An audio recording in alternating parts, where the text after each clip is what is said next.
नमस्कार, जय हिंद, जय भारत।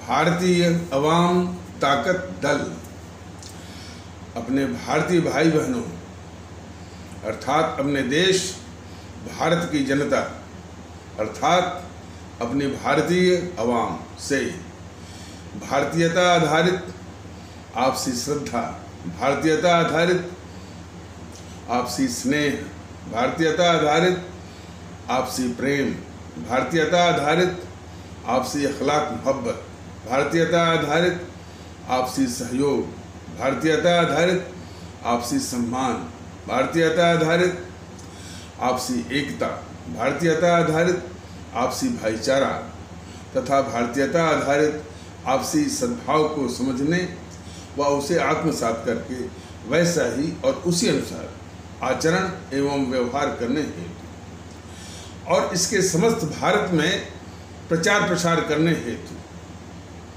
और इसकी अहमियत और महत्व को प्रत्येक देशवासी को समझाकर उसे अपनाते हुए वैसा ही और उसी अनुसार आचरण एवं व्यवहार करने हेतु और प्रत्येक देशवासी को अपना ही भारतीय भाई बहन मानकर, समझकर और अपनाकर उनके साथ वैसा ही और उसी अनुसार आचरण एवं व्यवहार करने हेतु सतत, सदैव और हमेशा अदब के साथ, आदर के साथ अर्ज करता है, विनती करता है। कल जो है महामहिम श्रीमती द्रौपदी मुर्मू का शपथ ग्रहण समारोह था। श्रीमती मुर्मू शपथ ग्रहण के पहले उस मोहनदास करमचंद गांधी की समाधि पर फूल अर्पित करने गई थी। और वही नहीं, जो जब भी कोई अवसर आता है 26 जनवरी, 15 अगस्त या विदेशों से जो है और भी राष्ट्राध्यक्ष आते हैं या प्रमुख राजनयिक आते हैं, तो वो सम्मान इसी मोहनदास करमचंद गांधी को उसकी समाधि पर दिया करते हैं। भारतीय जनता के दल का कहना है यह इस मुल्क को नाकाबिले बर्दाश्त है, स्पष्ट कह रहा है। इस सम्मान के अधिकारी हमारे परम आदरणीय राष्ट्र महानायक, राष्ट्रभक्त शिरोमणि नेताजी सुभाष चंद्र बोस का है। गांधी का क्या क्या चरित्र है, भारतीय जनता के दल ने देशवासियों के सामने रख दिया है। और यह भी देशवासियों को के सामने अपने आदरणीय भारतीय भाई बहनों के सामने, अपने आदरणीय भारतीय अवाम के सामने बताया गया है कि अंग्रेज इस देश को छोड़कर भागने को जो मजबूर हुए वो आज़ाद हिंद फौज की कुर्बानी के कारण हुए, न कि यानी मोहनदास करमचंद गांधी या मोहनदास करमचंद गांधी की उस लाठी से। ये एक गलत दुष्प्रचार और गलत हुआ है कि दे दी हमें आज़ादी, बिना खड्ग बिना ढाल, साबरमती के संत तूने कर दिया कमाल। ये बिल्कुल एक बकवास किस्म का है और एक झूठी यानी महिमा मंडल। तो अब जो जिन तथ्यों को दबाया गया था वो तथ्य सामने अब आ रहे हैं, अवाम के सामने आ रहे हैं, भारतीय जनता के दल भी सामने और लोग इसको मान भी रहे हैं कि अंग्रेज इस देश को छोड़ने के जो मजबूर हुए वो सुभाष चंद्र बोस की जो है आज़ाद हिंद फौज की शहादत और कुर्बानी की बदौलत। चूँकि उन्हीं की शहादत, चूँकि जो 60,000 सैनिकों में से 28,000 सैनिक जो है अंग्रेजी सेना से लड़ते हुए शहीद हो गए थे। और वो आज़ाद हिंद फौज जो है रंगून से अंग्रेजी सेना को परास्त करती हुई, हराती हुई, वो नागालैंड जो कि समय जो कोहिमा जो कि नागालैंड की राजधानी है वहाँ तक आ गई थी। और ये भी बताया गया था कि जब वो नागालैंड तक आ गई थी आज़ाद हिंद फौज, तो इंग्लैंड के और अमेरिका के उनके सांसें फूल रही थी। ये मोहनदास करमचंद गांधी की भी सांसें फूल रही थी। इस नेहरू की भी सांसें फूल रही थी। यदि सुभाष चंद्र बोस आ गए और इस राजनीति पर छा गए, सत्ता पर छा गए, तो इनका होगा क्या? ये बुरी तरह बेनकाब होंगे जो है ये दोनों के दोनों देश के खिलाफ गद्दारी करते हुए। तो जैसा कि पहले भी बताया गया है कि जिसमें आज़ाद हिंद फौज जो है कोहिमा तक आ गई थी, उस समय जानते हैं कि उस वक्त कोई टेलीफोन हुआ नहीं करता था, कोई मोबाइल की बात नहीं थी। उसमें टेलीग्राफ एंड टेलीग्राम जिसे कहते टेलीग्राम, तो टेलीग्राम के जरिए इंग्लैंड से भी और अमेरिका से भी इन दोनों को, यानी मोहनदास करमचंद गांधी को और जवाहरलाल नेहरू को ये संदेश आया करते थे कि इस सुभाष को भारत की धरती पर आने से किसी भी तरह रोको। और इस इंग्लैंड और अमेरिका वालों ने टेलीग्राम के जरिए ये दोनों को चेतावनी दी थी कि यदि तुम लोग नहीं रोक पाए तो नेहरू की क्या बिसात है, वो गांधी का भी राजनीतिक भविष्य जो है वो अंधेरे में पड़ जाएगा। बात तो खैर सही थी। तो इन दोनों ने जो और गद्दारियाँ की है तो यही है, इन दोनों ने फिर गद्दारी की इस देश के खिलाफ और सुभाष चंद्र बोस के खिलाफ। तो ये जो है Mohandas Karamchand Gandhi all India radio पर भारतीयों को, और वो भारतीय जो कि अंग्रेजी सेना में भर्ती थे, दोनों को ऑल इंडिया रेडियो पर आह्वान किया आज़ाद हिंद फौज के खिलाफ। कौन आज़ाद हिंद फौज? जो इस देश को आज़ादी दिलाने के लिए अंग्रेजी सेना से लड़ रही थी। जरा हमारे आदरणीय भारतीय भाई बहन, हमारी आदरणीय भारतीय अवाम इस पर गौर करें कि जो आज़ाद हिंद फौज अंग्रेजी सेना को हराते हुए इस देश को आज़ाद जो है इस देश को आज़ाद कराने के लिए अपनी शहादत और कुर्बानी दे रही थी, उस सुभाष चंद्र बोस की उस आज़ाद हिंद फौज के खिलाफ ये जो है मोहनदास करमचंद गांधी, अब इसको गद्दारी कहा जाएगा। ये जो है भारतीयों को, और वो भारतीय जो कि अंग्रेजी सेना में है, उनको आह्वान कर रहा था। तो इसकी भारत के खिलाफ गद्दारियों में से एक बहुत बड़ी गद्दारी ये भी है। और उस समय जो है आज़ाद हिंद फौज तो लड़ रही थी, और उसमें जो है ये जो अमेरिका ने जो है इस पर जापान के हिरोशिमा और नागासाकी पर बम गिरा दिए थे, और वो घुटनों के बल आ गया था, ने सरेंडर कर दिया इसने। और उधर जो हिटलर की भी शायद उसने आत्महत्या कर लिया, या जो भी है वो उसकी मृत्यु हो गई। तो सहायता के लिए सुभाष चंद्र बोस जो है रूस की ओर रुख किए थे। तो जो खुफिया एजेंसी थी अमेरिका की, इस नेहरू से कही कि भाई तुम्हारा दोस्त, माने एक व्यंग के रूप में, दोस्त मतलब तुम्हारा दुश्मन वो रूस में टहल रहा है। तो ये गद्दार जवाहरलाल नेहरू रूसी शासकों से मिलकर के, जैसा कि पिछले कुछ एपिसोडों में यह बताया गया है कि यह गद्दार जवाहरलाल नेहरू रूसी शासकों से मिलकर के रूस में एक साइबेरिया का क्षेत्र पड़ता है, और उसमें बहुत घने माने जंगल हैं। उन जंगलों में ये जेल बने हुए हैं, और बहुत बिहड़ किस्म के जेल बने हुए हैं। और इस किस्म के जेल बने हुए हैं कि कैदी एक बार बंद हो जाए तो वो बाहर नहीं आ सकता, सीधे ऊपर को ही जाता है। तो उन्हीं बिहड़ जेलों में ये गद्दार जवाहरलाल नेहरू हमारे सुभाष चंद्र बोस को बंद करवाया। सुभाष चंद्र बोस के विषय में देश जानता है, ये कितना भी सुभाष चंद्र बोस की महिमा को, उनके महत्व को ये जीएनपीसी वाले, जीएनपीसी के चाटुकार इतिहासकार, जीएनपीसी के चाटुकार बौद्धिक वर्ग और जीएनपीसी के चाटुकार जो है ये मीडिया वाले, पत्रकार वाले कितना भी प्रयास कर लें, फिर भी जो है हमारे जो परम आदरणीय राष्ट्र महानायक, राष्ट्रभक्त शिरोमणि नेताजी सुभाष चंद्र बोस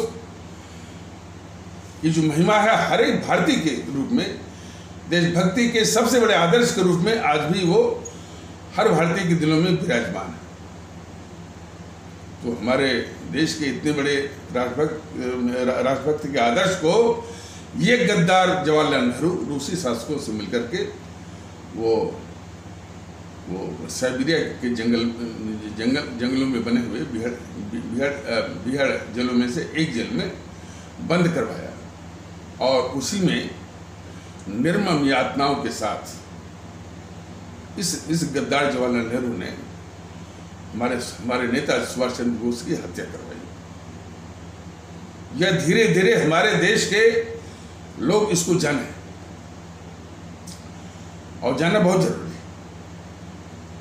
और इस साजिश की ओर किसी का ध्यान न जाए तो उसने एक झूठी कहानी रचवाई इस गद्दार जवाहरलाल नेहरू ने कि सुभाष चंद्र बोस की मृत्यु जो है वो हवाई जहाज दुर्घटना में हुई थी और वो हवाई जहाज जो है टोक्यो जापान से चला था रंगून या सिंगापुर के लिए और वो ताइवान या फार्मोसा के पास वो दुर्घटनाग्रस्त हो गया और उसी में सुभाष चंद्र बोस जी की मृत्यु हो गई। इस तरह की वो कहानी रचवाया।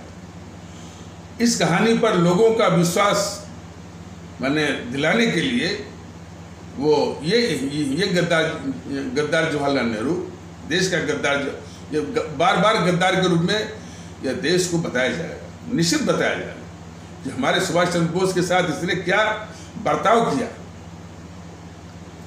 तो फिर जो है वो इस झूठी कहानी पर लोगों का विश्वास दिलाने के लिए उसने सेवानिवृत्त सर्वोच्च न्यायालय के जो न्यायमूर्ति शाहनवाज से इस झूठी कहानी पर ठप्पे लगवाए कि ये कहानी सही है। और जब कई सवाल उठ रहे थे नेताजी सुभाष चंद्र बोस के मृत्यु के संबंध में, और ये बड़ी लंबी कहानी है, वास्तव में ये यूट्यूब के माध्यम से उतना कवर करना माने मुमकिन संभव नहीं है। बहुत बड़ी साजिश है, बहुत बड़ी साजिश है।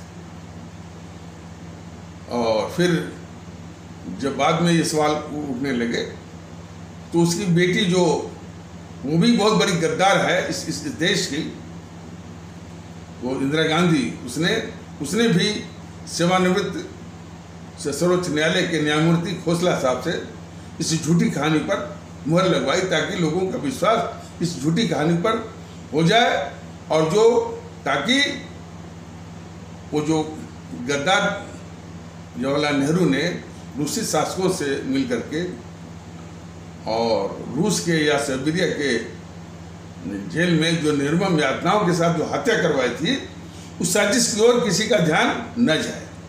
तो उधर से ध्यान भटकाने के लिए इसने झूठी कहानी रची।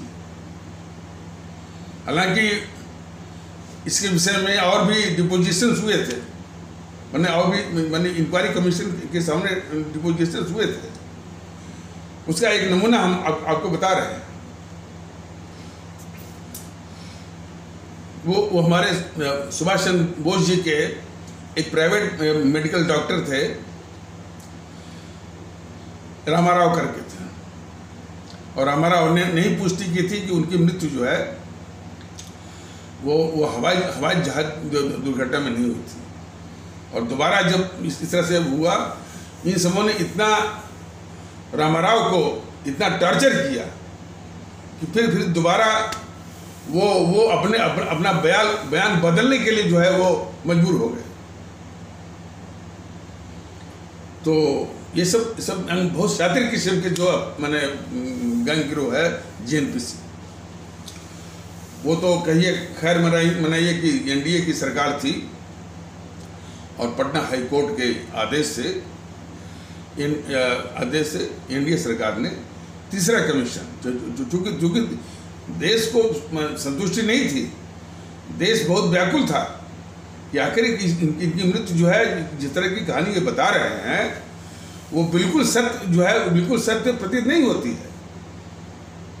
तो पटना हाई कोर्ट के ऑनरेबल पटना हाई कोर्ट के आदेश से ये एनडीए सरकार ने तीसरा कमीशन, एक सेवानिवृत्त वो मुखर्जी साहब थे, इसके सर्वोच्च न्यायालय के, तो उन्हीं की अध्यक्षता में एक वो जांच आयोग या इंक्वायरी कमीशन बिठाया। तो मुखर्जी कमीशन ने करीब 4-5 साल समय लिया, लेकिन उसने जो निर्णय दिया, उसने जो अपने क्या कहते हैं उपसंहार और जो कंक्लूड किया कि ये हवाई जहाज की दुर्घटना से सुभाष बाबू की मृत्यु की कहानी सही नहीं है बल्कि झूठी है। पहली बार देश को मालूम हुआ कि ये झूठी कहानी वो रची गई थी।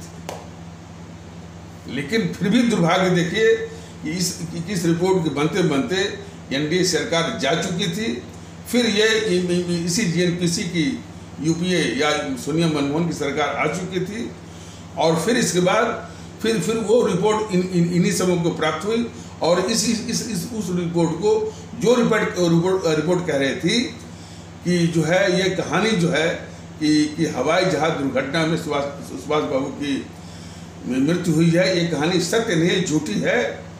और उस रिपोर्ट को, और इसके पहले तो ठप्पे लगवाते रहे, रिटायर्ड सुप्रीम कोर्ट के जस्टिस से ठप्पे लगवाते रहता ताकि लोग उसी को सही माने। तो और किस लिए कि जो वो गद्दार जवाहरलाल नेहरू साजिश करके हमारे सुभाष चंद्र बोस को मरवाया था, उसी से ध्यान भटकाने के लिए।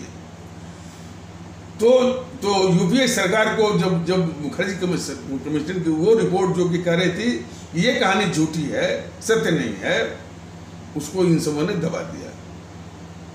और आगे भी देखिए, जब माने संसद में जब सवाल पूछा गया तो यही अशोक चौहान महाराष्ट्र का, तो उसमें विदेश राज्य मंत्री था और विदेश मंत्री का चार्ज देख रहे थे मनमोहन सिंह के दस्तखत से वो लिखित उसने उत्तर दिया इस अशोक चौहान ने कि इस रिपोर्ट को इसलिए इस रिपोर्ट पर इसलिए अमल नहीं किया गया क्योंकि ये रिपोर्ट पिछली रिपोर्टों से मेल नहीं खाती थी। इतनी बेहया वाला उत्तर उसने दिया। तो इस किस्म के ये सब जेएनपीसी वाले, चाहे वो पार्टी में हो चाहे सत्ता में हो, इस स्तर के वो छात्र हैं। और ये भी बताया गया है कि उनको मैंने सुभाष चंद्र बोस को मरवाने के बाद ये नेहरू जो है हमारे सुभाष चंद्र बोस के परिवार पर जासूसी करवाता रहा कि कौन लोग इनसे मिलने आ रहे हैं, ये कहाँ जा रहे हैं, और यहाँ तक कि जो चिट्ठियाँ भी आती थी उनको खोल करके सब माने खुफिया तरीके से वो पढ़ा करते थे। हालांकि जब ये बात उठी थी कि भाई कि नेहरू ने जो है जासूसी करवाया, तो इसका इल्ज़ाम जेएनपीसी वालों ने क्या किया, वो पटेल के ऊपर मर दिया कि गृह मंत्री पटेल थे, तो पटेल ये जिम्मा पटेल का। ये जेएनपीसी वाले इतने शातिर किस्म के हैं कि उसी गद्दार नेहरू ने हमारे सुभाष चंद्र बोस के बाबू के परिवार पर जासूसी इसी ने करवाया। और जब बात जब मीडिया वगैरह पूछने लगी तो इसका इल्ज़ाम जो है पटेल जी वो उन्होंने तर्क दिया, पटेल जो है वो गृह मंत्री थे, तो ये जिम्मेदारी उनकी थी। और यही जेएनपीसी वाले क्या कुतर्क करते हैं कि जब पटेल साहब ने 562 रियासतों को मिला करके यानी भारत में विलय कराया, तो कह रहे कि ये जो है वो नेहरू का वो निर्देश था एज ए प्राइम मिनिस्टर। तो ये तो बताया भी गया था कि भाई उसका क्या निर्देश होगा। वो तो देश का दुश्मन था, जिस देश का गद्दार था। इतने बड़े देश के दुश्मन गद्दार को, और जिसको एक भी कांग्रेसी नहीं चाहता था, जिसको देशवासी नहीं चाहते थे, वो तो एक गद्दार मोहनदास करमचंद गांधी ने इस देश पर इतने बड़े अभिशाप गद्दार जवाहरलाल नेहरू को अपने भारत के ऊपर थोपा प्रधानमंत्री के रूप में। ये गद्दारी है मोहनदास करमचंद गांधी की। और ये मोहनदास करमचंद गांधी शुद्ध रूप से माना जाए तो अंग्रेजी सरकार का दलाल था ये। और मैं ये स्वयं नहीं कर रहा हूं, ये मैं कहता हूं तो आरोप कोई भी लगा सकता है। जैसा कि बताया गया है, और इन तथ्यों को हमारे देशवासियों को जानना चाहिए कि किस स्तर का ये गद्दार था ये मोहनदास करमचंद गांधी। उसको जीएनपीसी वालों ने राष्ट्रपिता बनवा दिया, उनकी समाधि बनवा दिया, और उस समाधि पर जितने भी विदेश से राष्ट्राध्यक्ष आते हैं और स्टेट्समैन आते हैं, राजनेता आते हैं, मेहमान आते हैं, राजनीतिक आते हैं, सबसे जाकर के वो वहाँ पर जो है फूलमाला वो ये सब डलवाते रहे। और अपने यहाँ भी कोई भी वो प्रधानमंत्री बनाए, और वो 26 जनवरी हो और आपका 15 अगस्त हो या 2 अक्टूबर हो या कोई शपथ ग्रहण समारोह के पहले, चाहे प्रधानमंत्री हो चाहे राष्ट्रपति हो, जाकर किसी मोहनदास करमचंद गांधी की समाधि पर सब कौन है जो इस देश के लिए अभिशाप था। हमारे सुभाष चंद्र बोस जो इतने बड़े राजभक्त थे, उनको पीछे करके, उनकी महिमा को दबा करके इन गद्दार जेएनपीसी वालों ने इस इतने बड़े अभिशाप जो है इस मोहनदास करमचंद गांधी को जो है राष्ट्रपिता बनवाया, और क्या क्या बनवाया। ये चीज इस देश को बर्दाश्त नहीं है। भारतीय जनता दल स्पष्ट वो कहना चाहता है। तो कुछ नमूने उसकी गद्दारी के ये बताना जरूरी है। बंगाल का विभाजन किया अंग्रेजों ने, जानते हैं जितनी भी उनकी गतिविधियां थी, यानी हिंदू मुस्लिम एकता को तोड़ने के लिए। और कांग्रेस पार्टी भी बनी थी सिर्फ हिंदू मुस्लिम की एकता को तोड़ने के लिए। कांग्रेस पार्टी इन अंग्रेजों ने कांग्रेस पार्टी बनवाया, मुस्लिम लीग बनवाया, यानी और वामपंथियों का भी संगठन बनवाया जो है वो, और हिंदू महासभा बनवाया, और इसके बाद जो है आरएसएस को भी बनवाया। ये 5 संस्थाएं अंग्रेजों ने बनवाया सिर्फ हिंदू मुस्लिम एकता को तोड़ने के लिए। और उसी में कांग्रेस जो है हिंदू मुस्लिम एकता को तोड़ने के लिए बनी थी। और ये कांग्रेस जो है 1909 में जो इंडियन काउंसिल एक्ट आया था, जिसमें कि हमारे इस्लाम आस्था वाले भारतीय भाई बहनों के लिए एक अलग मतदाता मंडल यानी सेपरेट इलेक्टोरेट की बात थी, उसको इसने तुरंत मान लिया। इस कांग्रेस ने तुरंत मान लिया। तो देश विभाजन और पाकिस्तान के निर्माण इसने इस कांग्रेस ने 1909 में ही उसकी नींव रख दिया। तो देश विभाजन इसी ने करवाया। और देखिए इसमें साजिश, इसका इल्जाम जो है कभी जिन्ना साहब के ऊपर, तो कभी आरएसएस के ऊपर, तो कभी सावरकर के ऊपर, सब करते रहते हैं। और सावरकर और जो है आरएसएस को आरएसएस वाले इनके हर एक आरोप को स्वीकारते भी हैं। आरएसएस की सातिराना देखिए, हालांकि विषय थोड़ा सा भटक जाएगा। आरएसएस वालों के क्या मैंने देखिए, वो कहते हैं कि हम राष्ट्रभक्त है। इसी इतने अभिशाप जेएनपीसी को बचाने के लिए वो सारा कुछ देश को बांटने वाले और देश के लिए अभिशाप जेएनपीसी है। वो उल्टे जब आरएसएस पर आरोप लगाती है, वो हर आरोप को स्वीकारती है, ताकि देशवासियों को, हमारे आदरणीय भारतीय भाई बहनों को यकीन हो जाए कि जो ये जेएनपीसी कर रही है वो सही है। इस तरीके से भी आरएसएस जो है वो जेएनपीसी को बचाती है। इसीलिए तो भारतीय जनता दल ने कहा कि ये जो जेएनपीसी है, ये जो आरएसएस है वो जेएनपीसी का बिल्ली का पंजा है, कटस्पा है। ये कम अपशाप नहीं है आरएसएस। तो बात चल रही थी कि अंग्रेजों ने हिंदू मुस्लिम एकता को तोड़ने के लिए बंग भंग या पार्टीशन ऑफ बंगाल 1905 में किया था। तो उसके विरोध में एक देशभक्ति का आंदोलन चल रहा था, उसका नाम था स्वदेशी आंदोलन। उसमें कई हमारे स्वदेशी आंदोलन में हमारे जो वो थे अरविंदो घोष वगैरह उसमें शामिल थे और सूर्यसेन वगैरह। तो उस स्वदेशी आंदोलन का सामना करने के लिए, उसको दबाने के लिए, उसको काउंटर करने के लिए अंग्रेजों ने इस गद्दार मोहनदास करमचंद गांधी को अफ्रीका से यहाँ पैराशूट करवाया। ये सच्चाई है।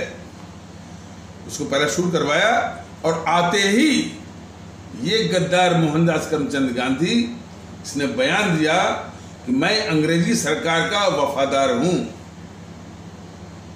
और हमारे आदरणीय भारतीय भाई बहन जरा गौर करें कि उस समय प्रथम विश्व युद्ध चल रहा था। वो प्रथम विश्व युद्ध जो कि 1914 से लेकर 1919 तक चला। तो वो प्रथम विश्व युद्ध में अंग्रेजों को एक ऐसी सेना थी, ऐसी सेना की आवश्यकता थी जिसमें भारतीय हों। तो मतलब कि भारतीयों को अंग्रेजी सेना में भर्ती कराने की आवश्यकता थी। तो इसीलिए जो है अंग्रेजों ने दो काम के लिए, एक तो स्वदेशी आंदोलन को दबाने के लिए और जो है भारतीयों को अंग्रेजी सेना में भर्ती कराने के लिए इस गद्दार मोहनदास करमचंद गांधी को अंग्रेजों ने अफ्रीका से भारत में पैराशूट करवाया। और आते ये बयान जो है वो इतिहास में आपको मिल जाएगा। ये आते ही इस गद्दार मोहनदास करमचंद गांधी ने बयान दिया कि मैं अंग्रेजी सरकार का वफादार हूँ। इस देश के नौजवानों को भी चाहिए कि वो भी अंग्रेजी सरकार के प्रति वफादारी को साबित करें। और साबित कैसे करें कि वो अंग्रेजी सेना में भर्ती हो जाए। तो ये इतनी खतरनाक गद्दारी किया इस मोहनदास करमचंद गांधी ने। अब देखिए, जिन अंग्रेजों या अंग्रेजी सरकार के खिलाफ लड़ते हुए हमारे परमादरणीय राष्ट्र महानायक और राष्ट्रभक्त शिरोमणि नेताजी सुभाष चंद्र बोस शहीद हो गए, हमारे शहीद आजम भगत सिंह शहीद हो गए, हमारे अमर शहीद चंद्रशेखर आजाद, हमारे अमर शहीद अशफाकुल्ला, हमारा अमर शहीद खुदीराम बोस, रानी लक्ष्मीबाई सब शहीद होंगे। यानी जिन अंग्रेजों के खिलाफ लड़ते हुए उसी अंग्रेजों की ये सहायता कर रहा था गद्दार मोहनदास करमचंद गांधी। और उसी ने प्रथम विश्व युद्ध में अंग्रेजों की सहायता करने के लिए अंग्रेजों की सेना में भारतीयों को मैंने यह बोल करके भर्ती करवाया कि मैं अंग्रेजी सरकार का वफादार हूँ। इस देश के नौजवानों को भी चाहिए कि वो अंग्रेजी सरकार के प्रति वफादार को साबित करें। तो हमारे परम आदरणीय हमारे जो भारतीय भाई बहन हैं, हमारी आदरणीय भारतीय अवाम है, इस पर गौर करें। और जैसा कि बताया गया है कि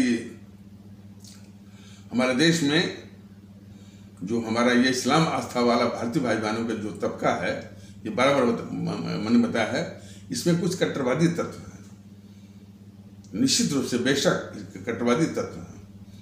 और वो इस मुल्क के खिलाफ है, लेकिन वो कट्टरवादी तत्व ये भी जान लें विशेषता है, यही जीएनपीसी के एजेंट हैं।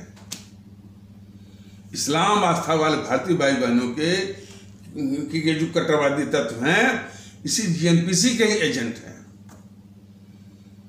इसी टीएमसी के ही एजेंट हैं, इसी समाजवादियों के एजेंट हैं। तो ये जो है टीएमसी, समाजवादी और जीएनपीसी और वामपंथी भी जो कट्टरवादी तत्व हैं इस्लाम आस्था वाले भारतीय भाई बहनों को, उन एजेंटों को पालते हैं, पोसते हैं। और देश में जब भी अस्थिरता फैलानी हो, पत्थरबाजी करनी हो, पेट्रोल बम फेंकवाना हो, वो इस तरह की हिंसा फैलानी हो, उन्हीं का इस्तेमाल करते हैं और उन्हीं का इस्तेमाल चुनाव में भी करते हैं। तो इसलिए हमारे भारतीय भाई बहन, हमारे इस्लाम आस्था वाले भारतीय भाई बहनों पर आक्रमण करना छोड़ दें। ये समझें कि वो कट्टरवादी तत्व जो है इसी जीएनपीसी के, वामपंथियों के, समाजवादियों के, टीएमसी इत्यादि के एजेंट हैं। इसलिए जो मुख्य अपराध है वो इनसे ये करवाते हैं। तो उसी प्रकार जो मतलब 1919 के आसपास वही कट्टरवादी जो, अच्छा, उन कट्टरवादियों की विशेषता ये होती है कि इस देश में वो किसी को आदर्श नहीं मानते हैं। हालांकि कई बार मैंने देखा है कि हमारे इस्लाम आस्था वाले भारतीय भाई बहनों की कई महिलाएं इसी योगी के सामने बोलती हैं कि हमारे आदर्श जो है स्वामी विवेकानंद और सूफी संत हैं, बोली थी। इस योगी महोदय के आगे वो हमारी इस्लाम आस्था वाली वो भारतीय बहन बोली थी इनके सामने कि हमारे आदर्श स्वामी विवेकानंद और सूफी संत हैं। तो इस तरह से वो मानते हैं। और मैं समझता हूँ कि जितने भी हमारे इस्लाम आस्था वाले भारतीय भाई बहनों का तबका है, वो जितने भी, चाहे वो स्वामी विवेकानंद हों, चाहे वो प्रभु राम हों, चाहे वो रामकृष्ण परमहंस हों, चाहे कबीरदास हों, गुरु नानक हों, संत रविदास हों और सूफी संत हों, सबको आदर्श मानते हैं। सबको आदर्श मानता है हमारा इस्लाम आस्था वाला भारतीय भाई बहनों का तबका। लेकिन जो कट्टरवादी तत्व है वो नहीं मानता है। वो अपना आदर्श खोजता है सऊदी अरेबिया में, वो अपना आदर्श खोजता है टर्की में। तो टर्की के खलीफा, अंग्रेजी में कहते हैं कैलिफ कहते हैं, अंग्रेजी में कैलिफ। तो खलीफा को लेकर के वो कुछ क्रिश्चियनों के बीच में कोई इस तरह से संघर्ष था। उसी संघर्ष में ये जो इस्लाम आस्था वाले भारतीय भाई बहनों के जो कट्टरवादी तत्व हैं, जो कि जिनके लिए भारत में कोई आदर्श नहीं दिखता है, वो आदर्श ढूंढ के लाते हैं वहाँ से, सऊदी अरेबिया और टर्की से। तो उसी के लिए इन सबों ने एक आंदोलन किया भारत में। और आज भी आप लोग देखते होंगे कि वही कट्टरवादी तत्व जो कुछ टर्की में हो जाता है, कुछ सऊदी अरेबिया में कहाँ हो जाता है, और किसी मुस्लिम देश में हो जाता है, तो आंदोलन यहाँ करते हैं। यानी देश को यहीं पर जलाते हैं सब। लेकिन इसमें दुखड़ा यह है कि नहीं कि हिंदू सनातन आस्था वाले भारतीय भाई बहनों के तबके जो कट्टरवादी तत्व हैं, यानी करते हैं ये जो कारनामे हैं, इस तरह के कारनामे जो है वो हमारे इस्लाम आस्था वाले भारतीय भाई बहनों तबके के जो कट्टरवादी तत्व करते हैं। लेकिन हिंदू सनातन या इस तरह के और भी कट्टरवादी तत्व जो है, इसके लिए पूरे इस्लाम आस्था वाले भारतीय भाई बहनों को लपेटते हैं, पूरा आक्रमण करते हैं। तो ये बड़ी गहरी साजिश है। इस साजिश को बड़े सच्चे अर्थों में हमारे भारतीय भाई बहन दोनों ओर के, हिंदू सनातन आस्था वाले भारतीय भाई बहन और इस्लाम आस्था वाले भारतीय भाई बहन, दोनों समझ जाए, दोनों हाथों में एकता बनाए, तभी कुछ जो है वो कल्याण होगा। तो बात चल रही थी कि 1919 में यही इस्लाम आस्था वाले भारतीय भाई बहनों के तबके के कट्टरवादी तत्व जो है वो टर्की में कुछ क्रिश्चियन और खलीफा को लेकर के संघर्ष था, तो उसी खलीफा के समर्थन में यहाँ पर आंदोलन करने लगे। तो उसका नाम था वो खलीफा आंदोलन या खलीफत, हाँ था, उसका नाम था खलीफत आंदोलन। ये गद्दार मोहनदास करमचंद गांधी उस खलीफत आंदोलन का नाम बदलवाया, खलीफत आंदोलन का नाम बदलवा करके कर दिया खिलाफत आंदोलन, और वो खिलाफत आंदोलन को राष्ट्रीय आंदोलन का नाम दे दिया इस गद्दार मोहनदास करमचंद गांधी ने। और देखिए, ये कुछ नमूने के तौर पर उसकी गद्दारियों को बताया जा रहा है। भारत विभाजन तो सबसे बड़ा नमूना है कि नेहरू को, जिस नेहरू को कांग्रेस नहीं चाहती थी, एक भी कांग्रेसी नहीं चाहता था, देशवासी भी नहीं चाहते थे सिर्फ एक मोहनदास करमचंद गांधी और इंग्लैंड वाले, माने जो उसका गवर्नर जनरल था माउंटबेटन, सिर्फ दो ही लोग चाहते थे। इन सबने मिल करके जिसको कांग्रेस नहीं चाहती है, जिसको देश नहीं चाहते, उसको हमारे देश के ऊपर थोपा। और फिर उसने कितनी गद्दारियां की, इस नेहरू ने इस देश को जानना चाहिए। तो ये सबसे बड़ी गद्दारी है जो है वो मोहनदास करमचंद गांधी की। और तो कुछ नमूने हम बता रहे हैं आपको। तो इस खिलाफत आंदोलन को इसने राष्ट्रीय आंदोलन का नाम दिया। और खिलाफत आंदोलन वो किसके लिए था? वो टर्की के लिए था। तो खिलाफत आंदोलन का नाम बदल कर उसको खिलाफत आंदोलन कर दिया और उसको राष्ट्रीय आंदोलन का नाम दिया, उसको आजादी के जंग के आंदोलन का नाम दे दिया। इस कदर ये गद्दार जो है मोहनदास करमचंद गांधी है। केरला में मोपला आंदोलन के नाम पर सांप्रदायिक हिंसा हुई, माने हिंदुओं के खिलाफ सांप्रदायिक हिंसा हुई, उसका ही समर्थन किया इसने, इस गद्दार मोहनदास करमचंद गांधी ने। और यही नहीं, इसके इस तरह से सांप्रदायिक समर्थन से बहुत खफा हो गई थी वो आयरिश महिला, वो आयरलैंड की महिला, कौन? अनी बिसंत जो है इस मोहनदास करमचंद गांधी की, इस गद्दार मोहनदास करमचंद गांधी की जो है सांप्रदायिक समर्थन से बहुत खफा हो गए थे। तो खैर बहुत सांप्रदायिक बहुत है। और इसकी और भी गद्दारियां देखिए। ये जो कांग्रेस जो कहते कि जो दम भरती कि हमने आज़ादी की लड़ाई लड़ी, लेकिन वास्तव में ये अंग्रेजी सरकार की मुखबिर, दलाल और उसकी क्या कहते हैं कि उसकी क्या कहते हैं कि वो चाटुकार थी। और ये बात वो इसके चाटुकार इतिहासकार भी इस तथ्य को माने इतनी ताकत नहीं रहेगी कि इस तथ्य को छुपा पाए, लेकिन उस ताकत को जेएनपीसी के चाटुकार इतिहासकार भी उसको कबूलते हैं, लेकिन थोड़ा घुमा करके और थोड़ा सा मुलम्मेदार शब्दों में, सॉफिस्टिकेटेड वर्ड में। वो कहते हैं कि इस कांग्रेस पर एक तहमत लगता था। क्या तहमत लगता था? कि यह अंग्रेजी सरकार की सेफ्टी वाल्व है। उस सेफ्टी वाल्व में बहुत कुछ छिपा हुआ है। सेफ्टी वाल्व जिसमें कहा गया था वो 18 से कुछ था उसमें, माने वैसे 1885 में तो कांग्रेस बनी थी, तो उसी के आसपास जो है सेफ्टी वाल्व जो है, जो रेलवे के जो इंजन हुआ करते थे उसमें जो है बॉयलर में, उसके रेलवे के इंजन बॉयलर में सेफ्टी वाल्व हुआ करता था। लेकिन आजकल तो सेफ्टी वाल्व हमारे जो माताएं बहनें हैं उनके जो वो होते हैं प्रेशर कुकर, उसमें भी सेफ्टी वाल्व होता है।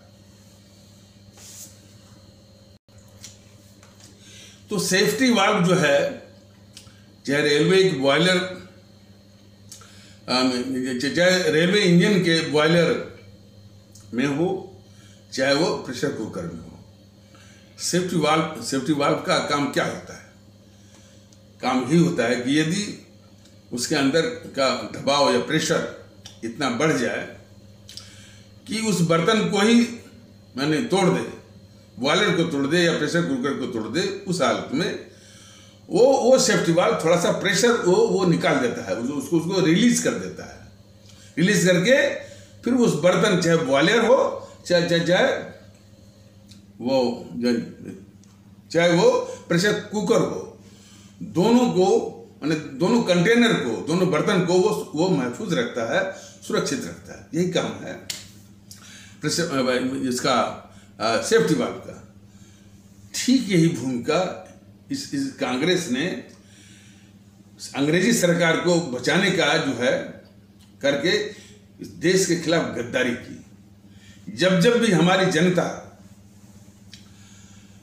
अंग्रेजी सरकार के जुल्म सितम से ऊब करके आंदोलन पर उतारू होती थी और अंग्रेजी सरकार को उखाड़ फेंकने की के स्तर की का आंदोलन के लिए जो तैयार होती थी या संगठित होती थी, तो ये मोहनदास करमचंद गांधी उसी सेफ्टी वाल्व की भूमिका में किसी न किसी बहाने जो उस आंदोलन को बंद किया है। तीनों आंदोलन, जिन आंदोलन की चर्चा करते हैं ना, एक जो है आपका वो असहयोग आंदोलन, नॉन कोऑपरेशन, जिसमें कि ये खिलाफत आंदोलन को भी जोड़ दिया, उसको जो है चौरी चौरा कांड के बहाने, भाई इतना बड़ा आंदोलन है, कुछ थोड़ी बहुत दो माने इस तरह के माने वो जान माल की हानि तो होती है। इतने बड़े आंदोलन को इसने एक बैग जो है बंद करा दिया। इस आंदोलन के बंद होने पर लाला यानी पंजाब केसरी लाला लाजपत राय और हमारे जो सुभाष चंद्र बोस इत्यादि जो है बहुत दुखी हुए और बहुत नाराज हुए। लाला लाजपत राय तो खुले रूप में इसको अपशब्द भी कहा करते थे इस मोहनदास करमचंद गांधी को। तो खैर, तो पहला आंदोलन ये बंद करवा दिया। दूसरा आंदोलन जो है वो जो 1931-32 में शुरू हुआ था, तो उसको भी इसने बंद करा दिया। बहाना क्या लिया कि चूंकि इसको सेकेंड राउंड टेबल कॉन्फ्रेंस माने सेकेंड आरटीसी यानी द्वितीय गोलमेज सभा लंदन में भाग लेने जाना है, इसलिए वायसराय लॉर्ड इरविन से बात करनी है। और लॉर्ड इरविन से बात करने के लिए जरूरी है कि उस आंदोलन को खत्म किया जाए। ये तर्क उसने दिया। ये सब हमेशा वो तर्क ही देते हैं। तो इस बहाने जो है जो दूसरा आंदोलन में जो कांग्रेस वाले बोला करते हैं कि वो सविनय अवज्ञा या सिविल डिसोबीडियंस को भी इसने इसी प्रकार से रफा दफा कर दिया। रही बात जो है वो नाटक किया 1942 में कि करो या हमरा डू और डाई वाला, बहुत दम भरा जो है। और इसके बाद जो है गवाली टाइम में ये घोषणा हुई थी और इसके बाद वो उसको भी इस तरह से वो फ्लॉप हो गया।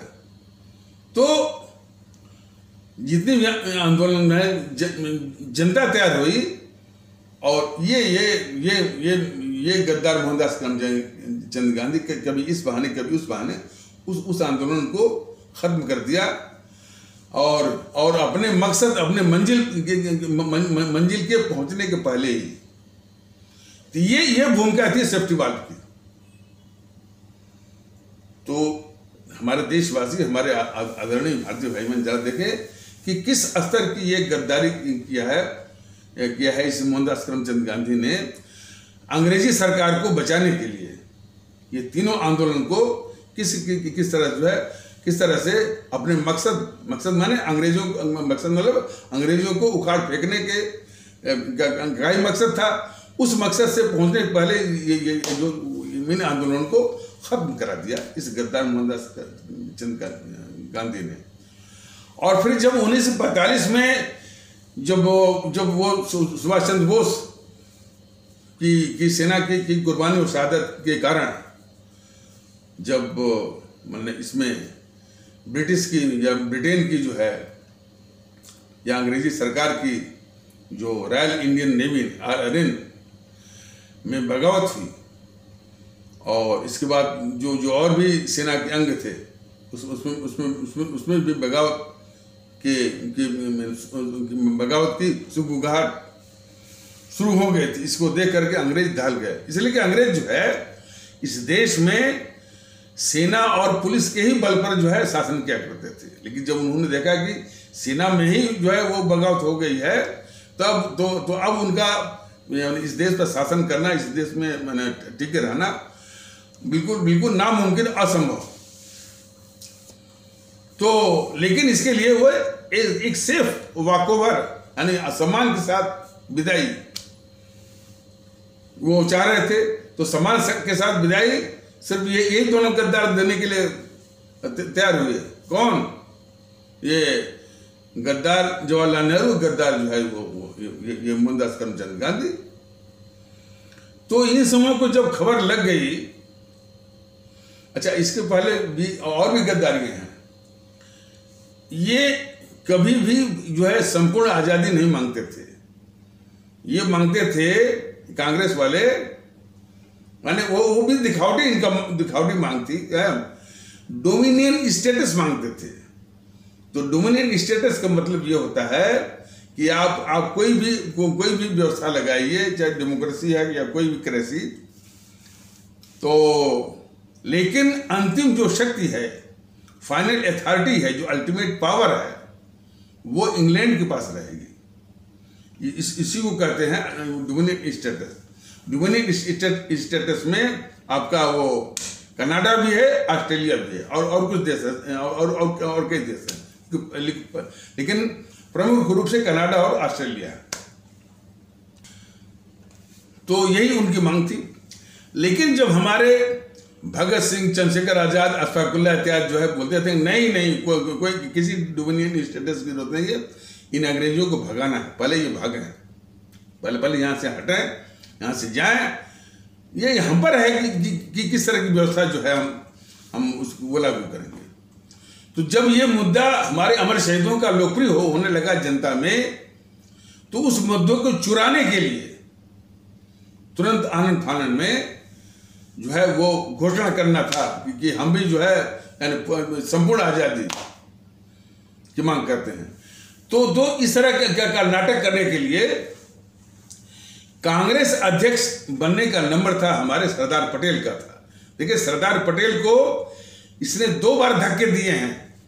इस गद्दार मोहनदास करमचंद गांधी ने 2 बार धक्का दिया है। पहली बार धक्का दिया 1929 में, कांग्रेस अध्यक्ष उन्हीं को बनना था, और उन्हीं के द्वारा जो है वो यानी पूर्ण आजादी, मतलब संपूर्ण वो स्वतंत्रता की घोषणा करना था लाहौर में, रावी नदी के तट पर। ये और नमर या वरीयता किसकी थी? सरदार पटेल की थी। सरदार पटेल को धक्का दे करके फिर अपने चमचे जो है नेहरू को सामने लाया,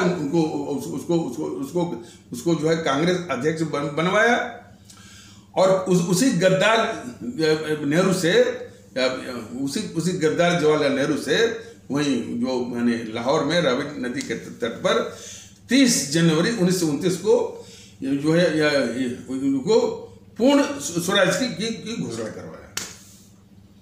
तो इस स्तर का ये गद्दार रहा है मोहनदास करमचंद गांधी। हमारे देश के लोग जाने, निश्चित रूप से उसे जानना चाहिए। और सबसे बड़ी गद्दारी नहीं, और भी गद्दारी है, ये मोटा मोटी उसकी गद्दारियों की तो बड़ी लंबी फहरिस्त है कि जब ये फांसी लगने वाली थी हमारे सुभाष चंद्र बोस नहीं, हमारे भगत सिंह और सुखदेव राजगुरु को, तो देश में बहुत ज़्यादा माने रोष था, और ये मांग उठे, और तमाम बोरा भर के चिट्ठियाँ आती थी उस समर्थन में। उस पर टेलीफोन और जो है ये मोबाइल या सोशल मीडिया तो था नहीं, तो चिट्ठी एक मात्र साधन था। तो बोरा भर के कई बोरे चिट्ठियाँ आती थी उनके समर्थन में। इन तीनों जो हमारे अमर शहीद रहे हैं, भगत सिंह और राजगुरु और सुखदेव के समर्थन में, उनके पक्ष में। तो इस तरह की जो लोकप्रियता भगत सिंह की बढ़ रही थी, तो इस गांधी पर दबाव बन रहा था कि भाई तुम जाकर के कम से कम जो है लॉर्ड इरविन जो वायसराय है उससे बात करो ताकि इनकी फांसी रुक जाए। और कांग्रेस पर भी दबाव बन रहा था, कांग्रेस में भी दो फाड़ हो गया था। पहले तो ये बहाना करता रहा ये मोहनदास करमचंद गांधी कि अरे फांसी से क्या होगा, यदि एक भगत सिंह मरते हैं तो सैकड़ों भगत सिंह पैदा होंगे। इस तरह के तर्क को दे करके वो बहाने मार रहा था। लेकिन जब दबाव ज्यादा पड़ा तब वो मिलने गया,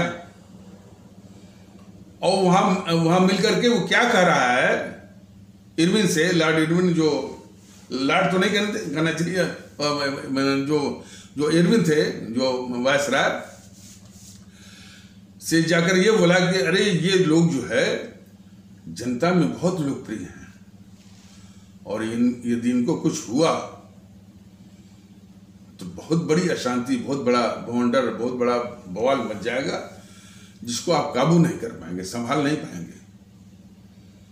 तो ऐसा करिए, फांसी जो है, फांसी की जो कस्टमरी है, जो परंपरा है, या उसका जो ट्रेडिशन है या ट्रेडिशनल प्रैक्टिस है, वो सुबह ही लगती है।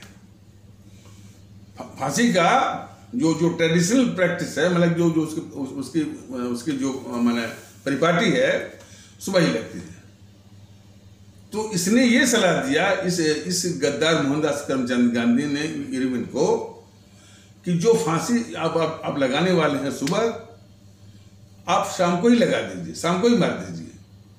तो किसी को पता होता नहीं चलेगा, तब तक आप व्यवस्था कर लेंगे। अब देखिए, देश कह रहा था कि भाई जाकर के बात करके इनकी फांसी रुकवाओ, और ये जाकर कहता है कि इनको 12 घंटे पहले ही मार दो। तो आप भारतीय भाई बहन, आप बताइए कि आपने जयचंद जैसे गद्दार को सुना होगा, मीर जाफर जैसे गद्दार को सुना होगा, उन लोगों ने गद्दारी की। अब जरा देखिए, ये मोहनदास करमचंद की गांधी की जो गद्दारी है, मैं समझता हूं कि इसके आगे जयचंद और मीर जाफर की गद्दारी तो बिल्कुल छोटी हो गई, बहुत बौनी हो गई। तो इस कदर का वो गद्दार था वो मोहनदास करमचंद गांधी। हमारे सुभाष जो मैंने कांग्रेस अध्यक्ष का जो चुनाव था, उसमें क्या क्या गद्दारी किया मोहनदास करमचंद गांधी ने हमारे सुभाष चंद्र बोस के खिलाफ, वो भी एक लंबी कहानी है, वो भी एक लंबी कहानी है। और सबसे बड़ी गद्दारी है भारत का विभाजन, भारत का विभाजन।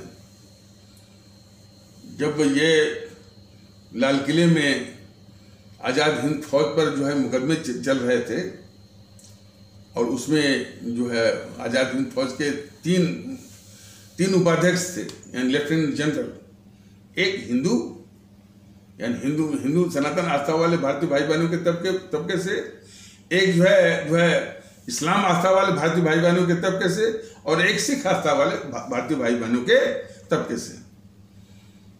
तो एक थे लेफ्टिनेंट जनरल सहगल साहब, दूसरे थे लेफ्टिनेंट जनरल शाहनवाज साहब, तीसरे थे लेफ्टिनेंट जनरल हमारे ढिल्लन साहब। जब इन तीनों पर भी मुकदमे की बात आई तो देश में बहुत उबाल आ गया। मैंने हिंदू मुस्लिम सिख लेकर के पूरी एकता की लहर दौड़ गई। तो जब एकता की लहर देखते हुए, उसमें कांग्रेस की एक कद्दावर नेता थी अरुणा आसिफ अली। अरुणा आसिफ अली, और ये सारी चीजें जो मैं कह रहा हूं, ये इतिहास में दर्ज है। ऐसी मैं उसके बाहर नहीं कह रहा हूं। अरुणा आसिफ अली जो कांग्रेस की उस समय बहुत कद्दावर नेता थी या नेत्री, तो उन्होंने चिट्ठी लिखा इस मोहनदास करमचंद गांधी को कि इसमें देश में एक बहुत बड़ी एकता है, क्यों न इस एकता का इस्तेमाल करते हुए हम लोग आंदोलन करें, देश न बंटने के, देश बंटने के खिलाफ, यानी देश न बटे, इस प्रयास के लिए। तो जब जब अरुणा आसिफ अली ने जब ये चिट्ठी लिखा, तो जिस बात का जिक्र किया कि इस देश में बहुत एकता है, तो ये मोहनदास करमचंद गांधी उसी एकता का ही उपहास किया। जैसे आप देखते होंगे ना कि इसमें जो है पुष्पेंद्र कुलश्रेष्ठ जो है भाईचारा का ही उपहास करता है, उसी मजाक उड़ाता है, कहता है ना कि ये भाईचारा क्या होता है, वो भाईजान हो गए। अब देखिए इस समय असल बात है, थोड़ा सा भटक जाएगा, लेकिन जरा समझिए, ये योगी हुआ, पुष्पेंद्र कुलश्रेष्ठ हुआ, मैंने जो हमारी शब्दावली हमारी इस्लाम आस्था में इस्तेमाल होती है, उसको दिखा करके वो नीचा दिखाने का ये कोशिश करते हैं कि यदि किसी को भाईजान बोल दिया गया तो वो समाज में हे दृष्टि से देखा जाना चाहिए। ये मानसिकता होती है इसमें की भाईजान, मम्मी जान, चाचा जान, ये आदर सूचक शब्द हैं, आदर सूचक संबोधन हैं हमारे इस्लाम आस्था वाले भारतीय भाई बहनों के। और इस्लाम आस्था वाले भारतीय भाई बहन इस देश के सम्माननीय नागरिक हैं, इस देश के सम्माननीय वो भारतीय भाई बहन हैं। तो वो जो इस्तेमाल करते हैं चाचा जान, भाई जान, मम्मी जान, वो भी आदर सूचक जो है वो संबोधन है, अल्फाज है। लेकिन ये सब दिखाने की कोशिश करते हैं कि किसी को भाईजान बोल दिया गया तो उसको हे दृष्टि से देखा जाना चाहिए, ये इनकी मानसिकता है। तो उसी में ये पुष्पेंद्र कुलश्रेष्ठ बोलता है कि कहता है कि ये भाईचारा क्या होता है, वो भाईजान हो गए और हम चारा बन गए। तो उसी प्रकार ये उपहास किया इस गद्दार मोहनदास करमचंद गांधी ने अरुणा आसिफ अली की चिट्ठी पर। अरुणा आसिफ अली कह रहे थी इस देश में एकता है और उस एकता का इस्तेमाल करके हम लोग इस देश पर जो विभाजन का जो खतरा है उसको रोकने के लिए हम लोग जो है आंदोलन करें इस एकता का इस्तेमाल करके। वो कह रहा है, वो गद्दार मोहनदास करमचंद गांधी कि एकता उकता कहाँ है, ये तो हिंदू मुस्लिम जो है दीवारों पर वो हाथ मिला रहे हैं। अंग्रेजी में कहा कि this is not an unity, this is not an unity, Hindus and Muslims are joining hands at the barricades only. वो दीवारों पर जो है या बैरिकेड पर वो हाथ मिला रहे हैं। फिर इसके जवाब में वो जो कद्दावर नेत्री थी अरुणा आसिफ अली ने फिर लिखा यस नो प्रॉब्लम, कि अभी फिलहाल वो दीवारों पर ही हिंदू मुसलमान हाथ मिला रहे हैं, लेकिन इन दोनों के बीच में एकता जो है यहीं से शुरू होती है, समझाया उन्होंने। फिर इसकी बात वो माना नहीं। तो जो है मैंने देश पर जो विभाजन का खतरा है उसको टालने के लिए अरुणा आसिफ अली ने कम से कम जो एकता आई थी उसका इस्तेमाल करके जो है वो रोकना चाहती थी, और वो ये इसको किसी तरह से जो है विफल कर रहा था ये गद्दार मोहनदास करमचंद गांधी। और दूसरी ओर क्या कह रहा था, पाकिस्तान मेरी लाश पर बनेगा। तो इसका पाखंड जरा देखिए। एक और तो अरुणा आसिफ अली के उस कोशिश उस प्रयास को निष्फल कर रहा था कि जिसमें कह रहे थे कि हम देश में एकता का इस्तेमाल करके इस विभाजन के खतरे को टालें। तो अरुणा आसिफ अली की इस कोशिश को वो निष्फल या नाकाम कर रहा था, दूसरे को कर रहा था पाखंड जरा देखिए, कर रहा था कि पाकिस्तान मेरी लाश पर बनेगा। और थोड़ा सा देश इस पर भरोसा करता था कि भाई ये बुढ़ा तो जिद्दी है, जब ये कह रहा है कि पाकिस्तान मेरी लाश पर बनेगा तो ये आंदोलन करेगा। हालांकि वास्तविकता थी कि आंदोलन क्या, वो तो आंदोलन न करने के लिए जो है वो प्रयास बने, इस तरह का वो कोशिश कर रहा था, इस तरह की साजिश कर रहा था। तो लोग समझ रहे थे कि भाई ये बुढ़ा जो है मैंने देश न बटे यानी पाकिस्तान न बने इसके लिए जो है वो प्रयास करेगा और या आंदोलन करेगा, अभियान चलाएगा, धरने पर बैठ जाएगा, आमरण अनशन करेगा, मर भी जाएगा, तब भी देश को बंटने नहीं देगा, ये भरोसा था लोगों का। लेकिन इसने देश को बांटने, इसने सिर्फ नेहरू को प्रधानमंत्री बनवाने के लिए जो है देश को इसने बंटवाया। एक तो पहला काम तो ये किया कि भाई उस कांग्रेस में उसको कोई चाहता नहीं था, सरदार पटेल को चाहते थे, सरदार पटेल को दबा करके ये जो है नेहरू को आगे किया, नंबर 1। और इसके पहले 1946 में मैंने बताया कि 7 साल तक लगातार कांग्रेस अध्यक्ष बने रहे वो जो है ये मौलाना आजाद। क्यों कि कांग्रेस की हर एक गतिविधि बिल्कुल मर चुकी थी। सभी कांग्रेसी अपने अपने घरों में आराम कर रहे थे, किसी को फुर्सत ही नहीं थी कि यानी क्या करना है क्या नहीं करना है। और उसी निष्क्रियता का ये परिणाम रहा या नतीजा रहा कि मौलाना आजाद जो है सन जो है वो 40 से ही और 46 तक 7 साल तक जो है वो कांग्रेस के अध्यक्ष बने रहे। जब इन दोनों गद्दारों को मालूम हुआ कि अंग्रेज यहां से जाने वाले हैं तो तुरंत जो ये और इन सबों ने सूंघ लिया, तब इस साजिश पर आमादा हो गए। देखिए कहानी बड़ी लंबी है लेकिन उसको हम समराइज कर रहे हैं। तो ये वैसे इन दोनों की, गद्दार जवाहरलाल नेहरू और गद्दार मोहनदास करमचंद गांधी भारत के खिलाफ गद्दारियों की कहानी और फहरिस्त बड़ी लंबी है। तो सरदार पटेल को दबा करके ये कांग्रेस अध्यक्ष थे मौलाना आजाद। जब इन्होंने सूंघ लिया कि अंग्रेज जाने वाले हैं तो इन दोनों ने साजिश ये किया कि भाई सत्ता किसी भी हालत में किसी और के हाथ में न जाए, सिर्फ नेहरू के हाथ में आए। तो उसमें यह था 1946 में कि इंटरिम प्राइम मिनिस्टर यानी अंतरिम प्रधानमंत्री वही बनेगा जो कांग्रेस का अध्यक्ष होगा।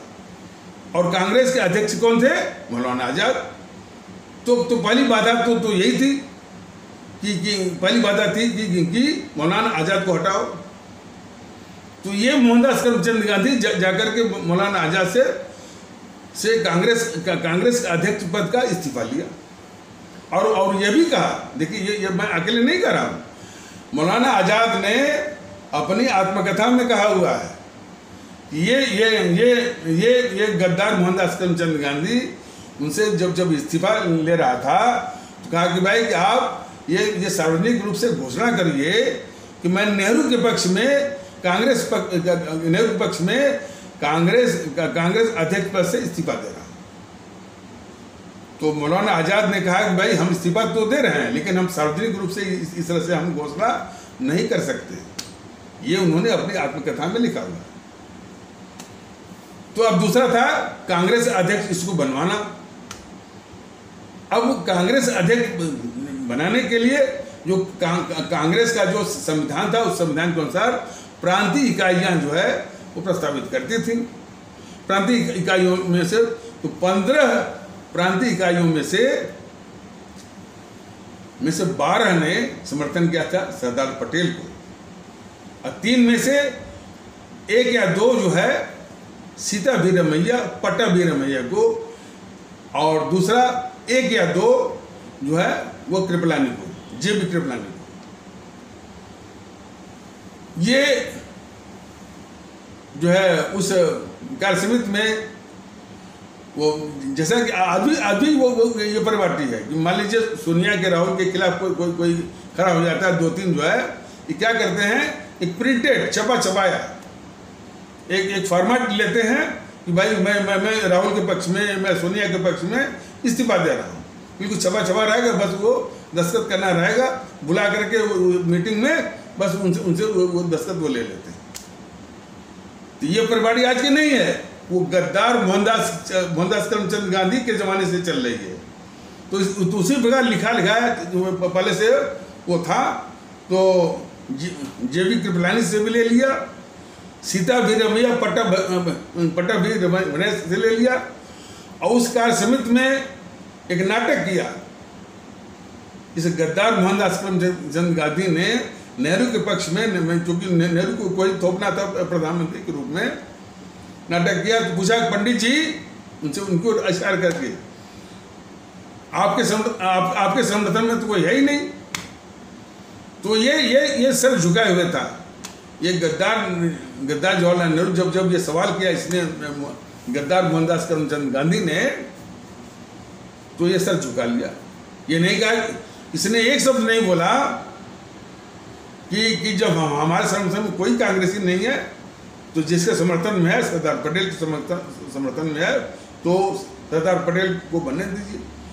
ये गद्दार जवाहरलाल नेहरू नहीं बोला। तो फट से उसने क्या किया कि वही पहले से लिखा लिखाया, सिर्फ दस्तखत करना बाकी था, वो कागज जो है इनके यहाँ बढ़ा दिया। वो कागज बढ़ा दिया सरदार पटेल के आगे। तो इसके बाद वो उनसे सिग्नेचर ले लिया, वही जो लिखा लिखाया था कि हम जो है नेहरू के पक्ष में अपनी इस्तीफा दे रहे हैं। तो इस प्रकार गद्दारी किया इस गद्दार मोहनदास करमचंद गांधी ने, इस गद्दार जवाहरलाल नेहरू को, उस अभिशाप को देश के ऊपर, प्रधानमंत्री के ऊपर थोप करके बहुत ज़्यादा गद्दारी है। लेकिन जान लीजिए कि ये कांग्रेस को तो दबा गया, लेकिन जो कि कांग्रेस के बाहर थे हमारे जिन्ना साहब, उन्होंने प्रधानमंत्री पद का दावा ठोक दिया। अब ये समस्या और आ गई। इसके विषय में मैंने बताया भी था कि वो ये भी जोर वो लगाने लगे। तो जिन्ना साहब का जो मेडिकल सेक्रेटरी था, वो कांग्रेसियों को चिट्ठी भी लिखा था कि जिन्ना साहब को, उनको बोन टीबी हुई है, उनके हड्डी में तबियत है। मतलब कहने का था ये कुछ ही वक्त के मेहमान हैं, वो वक्त जो है दिन या महीना या साल भी हो सकता है। वो चिट्ठी इनकी, जो जिन्ना साहब के मेडिकल सेक्रेटरी की चिट्ठी जो कांग्रेसियों को लिखी गई थी, वो सार्वजनिक हो गई, जनता भी जान गई। तो जनता जो है वो जिन्ना साहब के ही पक्ष में हो गई अमूमन। ये तो मेरा अनुभव है। जब मैं इंटरमीडिएट में 1968 में पढ़ता होता था, और हमारे जहन में भी ये बात बिल्कुल डाइजेस्ट नहीं होती थी, पचती नहीं थी कि भाई ये सब कहते हैं कि आज़ादी मिली, फिर क्या देश बढ़ गया, फिर क्या 25 से 30 लाख लोग मारे भी गए। और मारने वाले कोई बाहर से नहीं थे, जर्मनी और इंग्लैंड के, आपस में ही कट बर के। और कौन आपस में? जो कुछ ही दिन पहले कंधा से कंधा मिला करके जो है देश की आज़ादी की खातिर अंग्रेजों के खिलाफ लड़े थे। तो कंधा से कंधा मिला कर लड़े थे, और वो वही आपस में वो कटे मरे। ये मालूम था, इन दोनों गद्दारों को मालूम था कि भाई कि जब भी देश बटेगा और आबादी का हस्तांतरण होगा, इस तरह की मारकाट होगी, लोगों की जाने जाएंगे और जनहानि होगी। दोनों गद्दार, लेकिन तब ये सब सत्ता के इतने भूखे थे, और जो है कि सिर्फ सत्ता जो है इसे उस नेहरू को मिले जिसको देश चाहता ही नहीं, न कांग्रेस चाहता है न देश चाहता है। सिर्फ चाहने वाले ये गद्दार मोहनदास करमचंद गांधी और वो माउंटबेटन, बस माउंटबेटन या इंग्लैंड। तो देश के लोग तो चाह रहे थे कि भाई जिन्ना साहब के प्रधानमंत्री में फायदा है, नुकसान नहीं है। नुकसान इसलिए नहीं कि जब कुछ ही वक्त के मेहमान है, वो फायदा ये है कि देश के ऊपर जो विभाजन का खतरा मंडरा रहा है, वो खतरा टल जाएगा यदि जिन्ना साहब प्रधानमंत्री बन जाएंगे। लेकिन ये साजिश कर रहे थे ये तीनों गद्दार मोहनदास करमचंद गांधी, गद्दार जवाहरलाल नेहरू और माउंटबेटन मिलकर के यदि इस देश को बांट करके एक टुकड़ा उसके मुंह में डाल दिया जाए जिन्ना के, तब वो शायद शांत हो जाएगा। यही जिन्ना का ब्लंडर है, सबसे बड़ा ब्लंडर है कि जब उन्होंने देश के प्रधानमंत्री पद के लिए दावा किया था तो इस देश के एक टुकड़े पर कैसे वो चुप हो गए, कैसे वो शांत हो गए। यही ब्लंडर जो है इन दोनों गद्दारों और जेपीसी के द्वारा वो साजिश का मुख्य आधार बनी, जो कि देश विभाजन का पूरा ठीकरा, पूरा इल्जाम जो है उनके मत्थे वो मढ़ा गया। यदि वो लालच न होती कि भाई ठीक है हमको पूरा देश नहीं मिला, हमको टुकड़ा ही मिल गया, ये बहुत बड़ा ब्लंडर था जिन्ना का। खैर अब जिन्ना के दिमाग में क्या था कि पहले वो देश के प्रधानमंत्री पद का दावा कर रहे हैं और बाद में एक टुकड़े पर वो शांत हो गए। तो अब आई विभाजन की बात। तो विभाजन की बात जब आई तो अंग्रेज तो बहुत होशियार होते हैं। विभाजन तो अंग्रेज चाहते थे, लेकिन वो अपना कंधा साफ करना चाहते थे। कहते भाई देखिए, ये नेहरू प्रधानमंत्री तभी बन सकता है जबकि उस जिन्ना को शांत किया जाए। जिन्ना तब शांत होगा जब उसके मुंह में इस भारत का एक टुकड़ा वो डाला जाए।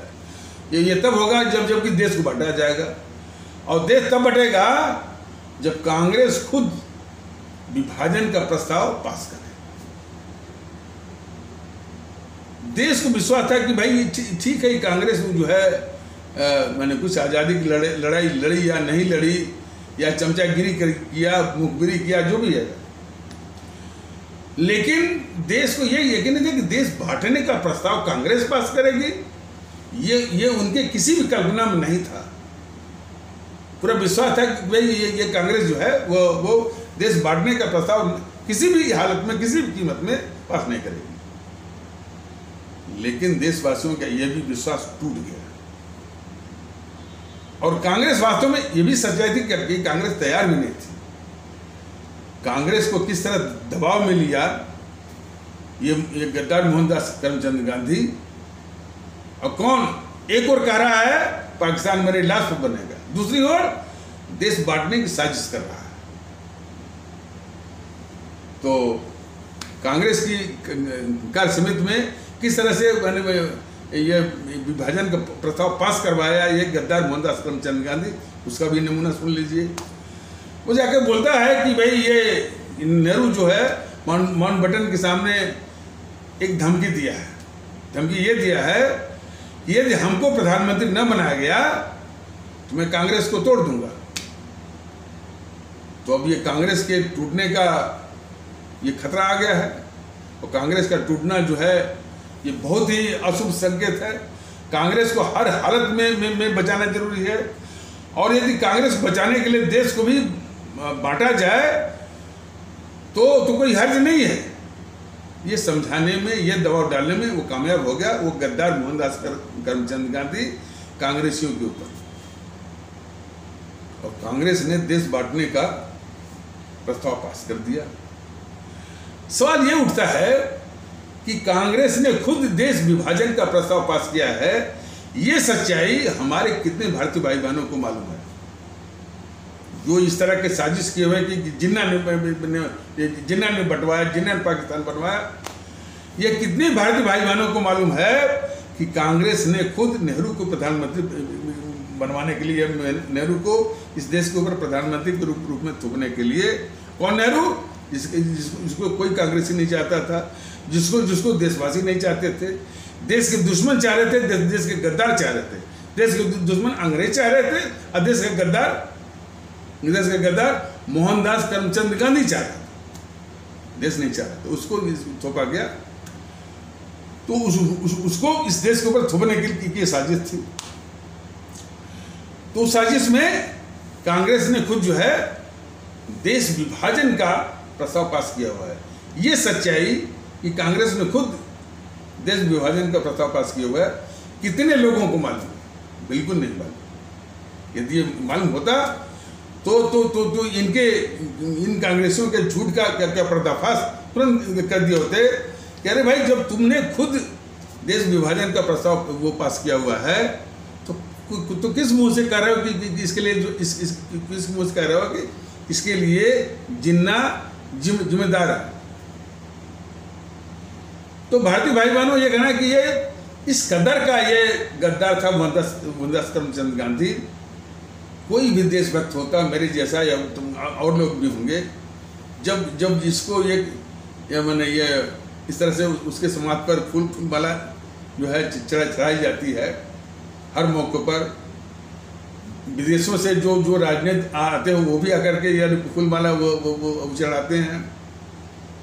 जिस सम्मान के अधिकारी हमारे जो है ये सुभाष चंद्र बोस है, और सुभाष चंद्र बोस हमारे राष्ट्रभक्ति के जो है सबसे बड़े आदर्श। तो इस सम्मान के अधिकारी सिर्फ हमारे सुभाष चंद्र बोस है, न कि ये गद्दार, न कि गद्दार जो है गद्दार ये मोहनदास करमचंद गांधी।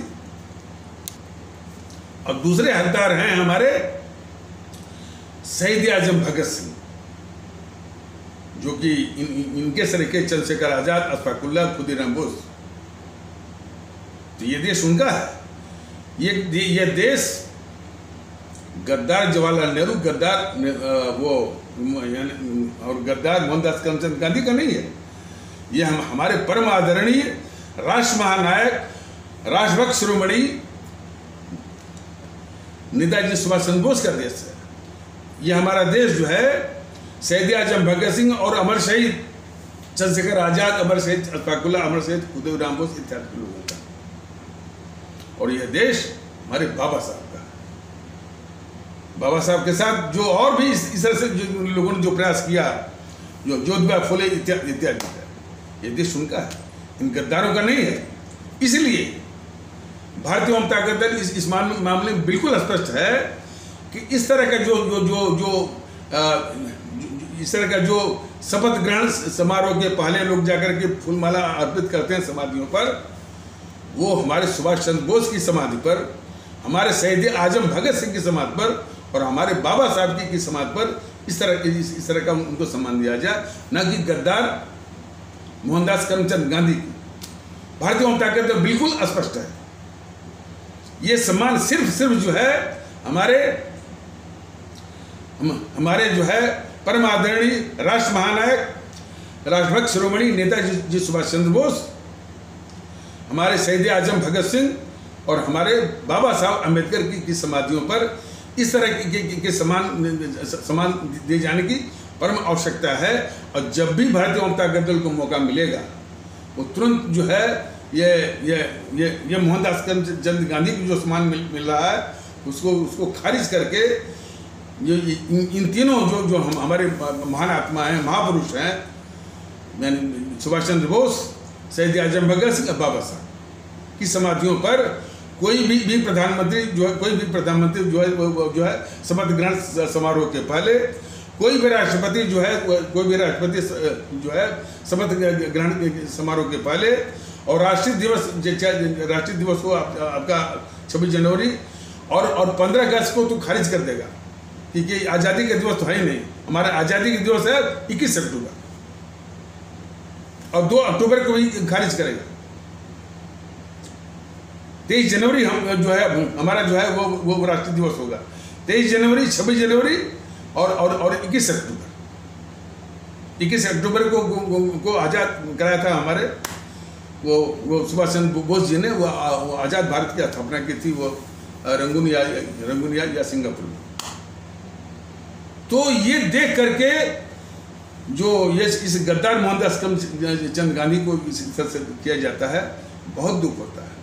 जिस सम्मान के हकदार हमारे सुभाष चंद्र बोस जी हैं, शहीद आजम भगत सिंह हैं और हमारे बाबा साहब अम्बेडकर हैं। तो यह देश जो है सुभाष चंद्र बोस जी का है और शहीद आजम भगत सिंह जी का है, हमारे बाबा साहब अम्बेडकर जी का है, न कि इन गद्दार मोहनदास करमचंद गांधी और नेहरू का है। ये पक्का संदेश जो है हमारा, जो पक्का संदेश ये भारतीय अवाम ताकत दल अपने सभी आदरणीय भारतीय भाई बहनों, अपने सभी आदरणीय जो है भारतीय अवाम को देना चाहता है। और जब भी इसको मौका मिलेगा ये इसको प्रतिस्थापित करके रहेगा।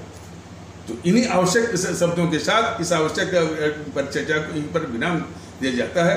तब तक के लिए नमस्कार, जय हिंद, जय भारत।